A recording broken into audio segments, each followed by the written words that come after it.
A week later, Amara sat by the window of a small one-room apartment in Ajij. A massive upgrade from the kiosk and underbridge life they had endured for months. Thanks to Barrister Naji's legal moves, a judge had granted Emeka temporary access to a small trust fund left in his name by his father. It wasn't much, but it was enough to get them off the street and into shelter. They had electricity, a bed, even a small fridge stocked with food. Amara couldn't stop touching the baby clothes she'd bought at the market. Her face had filled out again. Her back no longer ached from sleeping on bare cement. And Emeka? He looked like a man reborn. He cut his hair, trimmed his beard, wore a simple blue shirt and brown trousers. Clean, ironed, confident. "You look like someone I don't know," Amara said one morning, smiling as she served him boiled yam and egg sauce. "Maybe it's time you start knowing me again," he replied, taking her hand. "I haven't forgotten what you did, Amara. You stayed. I had no choice." "Yes, you did. And you still chose me, even when I had nothing." Their eyes met, and in that silent moment, something deep stirred between them. It wasn't just pity anymore. It wasn't just survival. It was beginning to feel like love. But while they were building a quiet life, danger lurked. Cecilia had not been idle. She had found Emeka's uncle, Chief Ferdinand Obiajalu, the man who stole everything and had become even more powerful over the years. She visited his mansion in Lekki, dressed in gold and pride. "Chief Ferdinand, we have a problem." The old man sipped his whiskey. "What problem?" "Your nephew, Emeka. He's alive." The glass slipped from his hand and shattered. Cecilia threw the printed photo on the table. "He's using another name, Ife or something. But it's him." "The lawyer who helped him?" "Barrister Naji." Ferdinand stood up, face pale. "He was supposed to be dead. I paid people to." "Well, clearly they failed," she snapped. "Now listen. That boy married my useless stepdaughter. If he regains his fortune, she benefits." Ferdinand's eyes narrowed. "You want to stop him?" "No. I want to break him from inside. Give me your blessing." A wicked smile spread across his face. "I have just the plan." 2 days later, Amara got a message from an unknown number. It read, "Hello, Amara. I know your story. I want to help you start a business. Free capital. Come to Genesis Towers, room 307. Alone." She showed the message to Emeka. "This looks suspicious," he said. "But what if it's real?" she asked. "We need help." "I don't trust anonymous favors," Emeka said. "We've come this far. Let's not walk into a trap." But Amara's curiosity got the better of her. The next morning, while Emeka was out meeting with Barrister Naji, she slipped away and went to Genesis Towers. The receptionist directed her to room 307.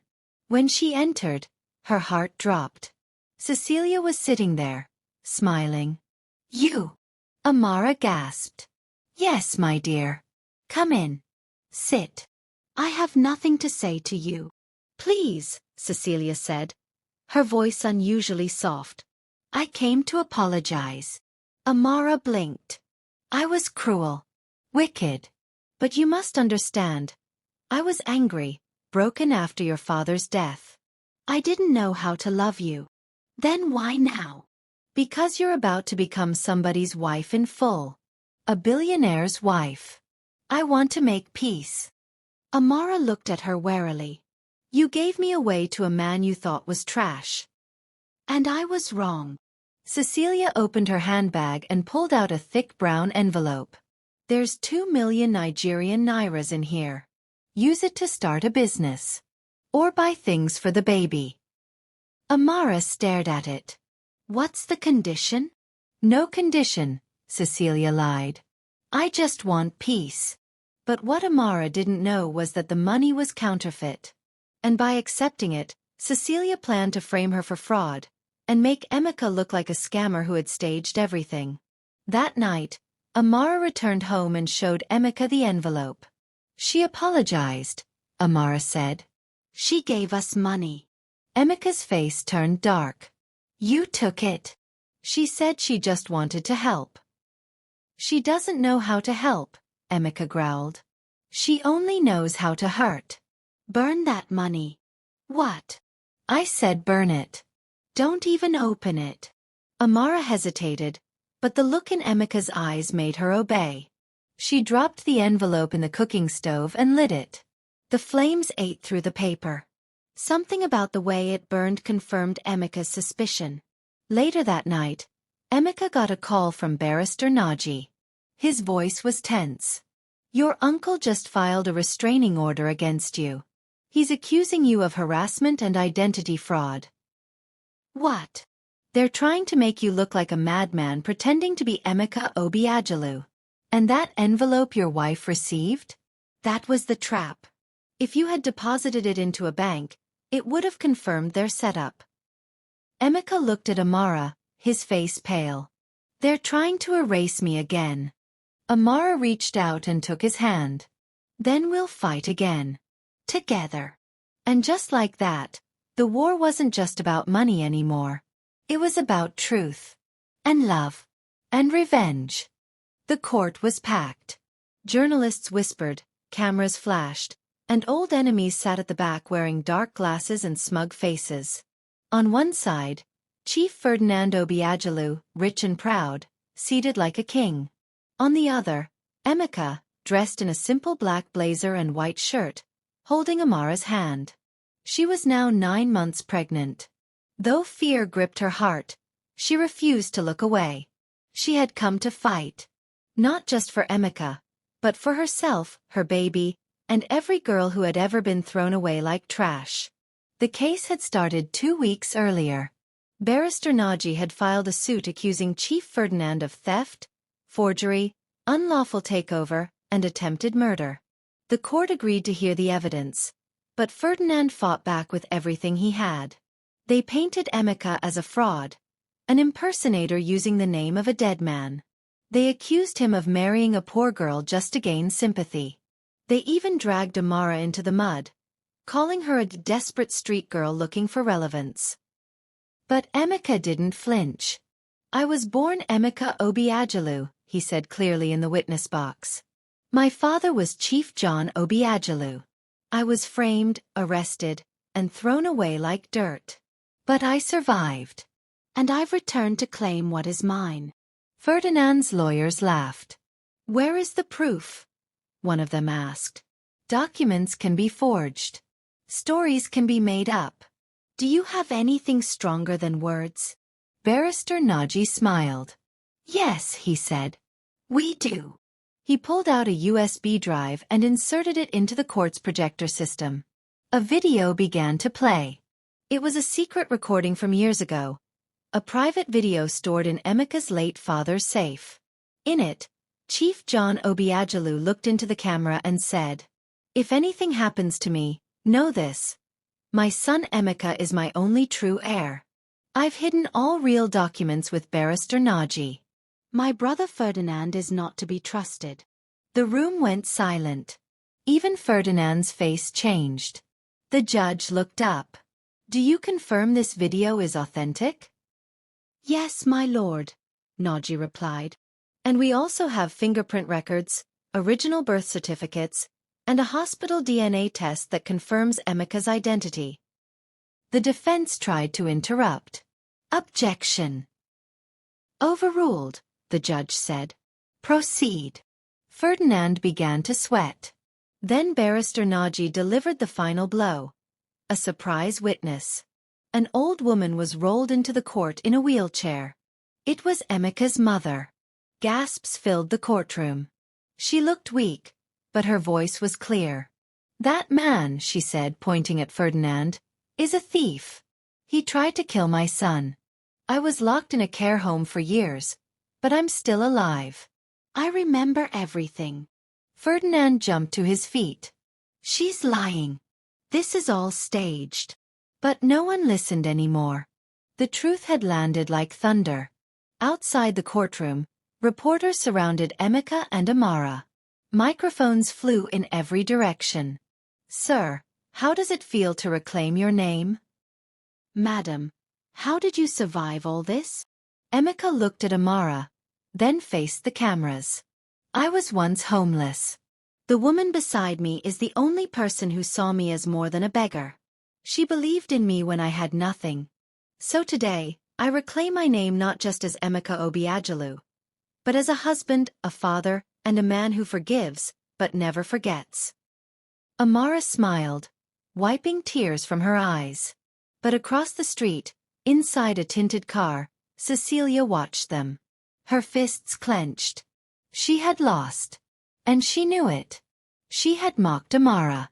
She had married her off to shame her. Now that girl was the wife of a billionaire. But Cecilia wasn't done. She picked up her phone and called someone. "I need a new plan," she said. "Something that will finish both of them for good." She hung up, eyes burning with envy. Meanwhile, back at the apartment, Amara collapsed. "Emeka!" she cried, holding her belly. "The baby! It's coming!"